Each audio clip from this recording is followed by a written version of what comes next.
लोकसभा चुनाव में विपक्षी गठबंधन की सीटें इस बार बढ़ने से विपक्ष का हौसला बुलंद है।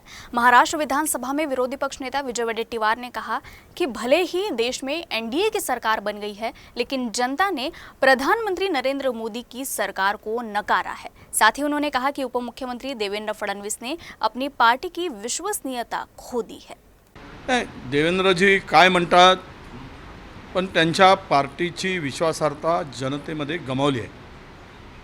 ऑर्गनायझरनी जे सांगितलं त्यातून काही बोध घेण्याची सुरुवात जर झाली असेल तर भारतीय जनता पार्टी त्यातून काही शिकते आहे असा त्याचा अर्थ होईल।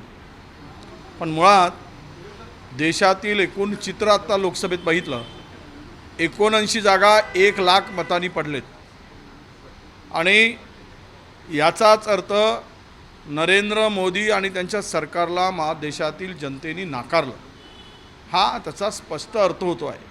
ते जर 79 जागा 1000 मतांनी आमच्या पारड्यात आले असते तर आज इंडिया आघाडीची सत्ता असती। राज्यात सुद्धा आपण जरा महाराष्ट्राचा एखादा सर्वे केला तर भारतीय जनता पक्षाच्या स्थितीचा अंदाज येईल आणि त्यांना तो कदाचित ओव्हर कॉन्फिडन्स असेल म्हणून अशा प्रकारची भाषा त्यांची आहे।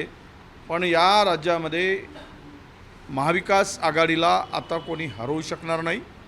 ही आघाडी भक्कम आहे आणि आम्ही तिघेही मिळून महाराष्ट्रातील या त्रिकुटांचा तिघांच्या सरकारचा जे अनैतिक सरकार आहे याला सत्तेबाहेर घालवल्याशिवाय आम्ही शांत बसणार नाही, हे सुद्धा आम्ही ठरवलं आहे।